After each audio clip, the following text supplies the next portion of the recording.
Hi everyone and welcome to my channel. If you're new here, my name is Chris and I've been doing hair professionally for over 10 years now. I've been making custom wigs for about 4 years and I'm also a makeup enthusiast.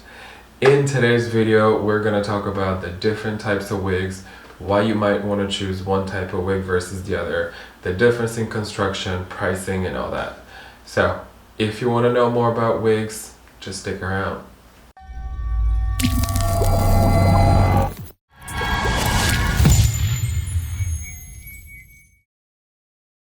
Alright, so let's get into the video. The first type of wig that we're going to discuss is called no lace. This means that this type of wig is applied straight up like a hat because you see from its construction there is no lace. You know, the whole thing is made on a machine. So usually wigs like that would have bangs, you know, and will have like something with the hairline, because the idea is that, you know, there's no installation needed. You don't have to glue it on. It's literally just like a hat, you know, you put it on and ta-da. It's really easy. It's super convenient.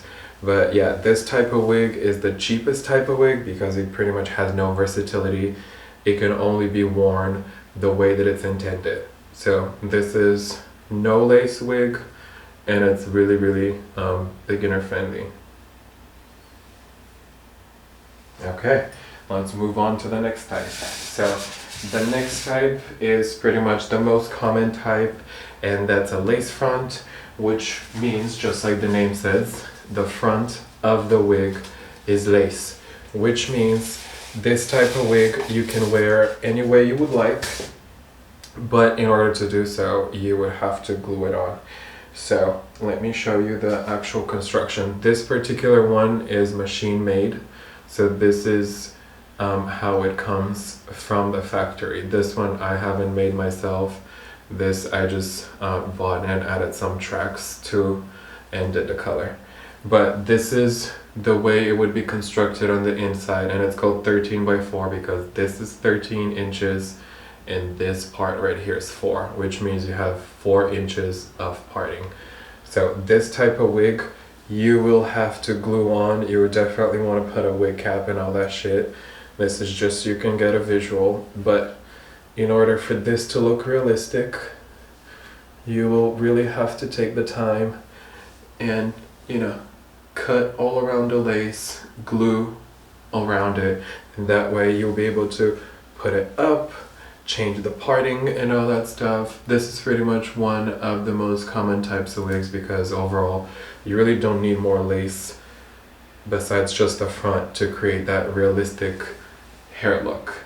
The next type I'll show you is also 13 by 4, but this one particularly is one that I've constructed, which means I have used different hair bundles and a frontal, because you can buy the frontal, and the benefit of this one is that usually when you buy the frontal separately, it's a little bigger on the sides than the one you get from the store. So this one is a custom made lace front. This one is, I believe, 26 inches, but again, just like the one from the store, if you want to wear it, you will have to glue this on or use wig tape.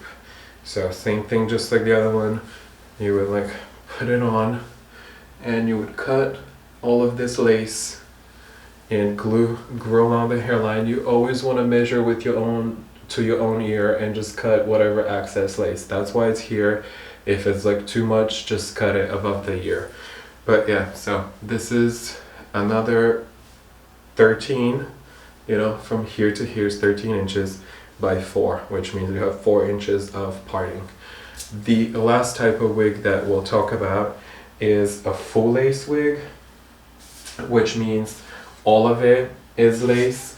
Those are the most expensive ones because none of it is made by a machine. All of it is done by hand. Another human took the time to tie every single strand individually. That's why this type of wig is the most expensive one. But this is the type of wig that a lot of celebrities wear. You've seen a lot of videos because, as you can see, the whole thing everywhere is lace. So it's really ideal for if you want to do like either really short hair, or if you want to do braids in your hair, or anything where you want to have like a lot of versatile styling.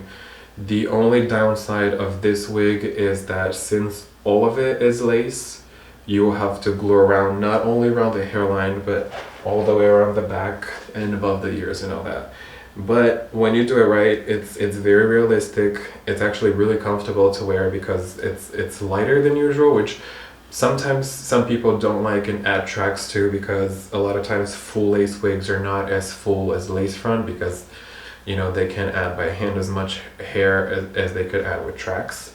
So this is ideal for when you want to do like a really tight ponytail, when you want to do braids. If you want to do a full pony, just keep in mind that getting a full lace would mean you have to glue the whole thing on. So this one particularly I did because I wanted to have like a little pixie moment. So generally you would glue all the way around here, all the way around, and after you do the final styling you would like press it down so it really looks like your hair. But this was for the different types of wigs. The only one that I didn't have available with me right now is a 4x4 wig, but that is very similar to the lace front. It just means that instead of 13x4 it is 4x4. So generally imagine this one would only be 4x4 and the rest would have like tracks on the sides, which means you can pretty much only wear it to the middle part, because if you try to party in any other way, it's kind of going to show the tracks. But it's also an easier one to wear because you would only have to glue this part. The downside is that, you know, if you want to put it up on the sides, you'll see tracks. But I didn't have that one available, that's why I didn't like show it. But I wanted to talk about it because it's a type that I know exists, that someone is going to say, what about a 4x4 wig? So those are all the types that I can show you, and those are the most common types that you would likely see when you're shopping for wigs. I hope this video was helpful. I hope you managed to learn something from it, and if so, feel free to like it. If you want to, you can subscribe. There's no pressure to. But I appreciate you watching this video, and if you made it all the way to the end, thank you so much, and hopefully I'll see you in the next one. Bye.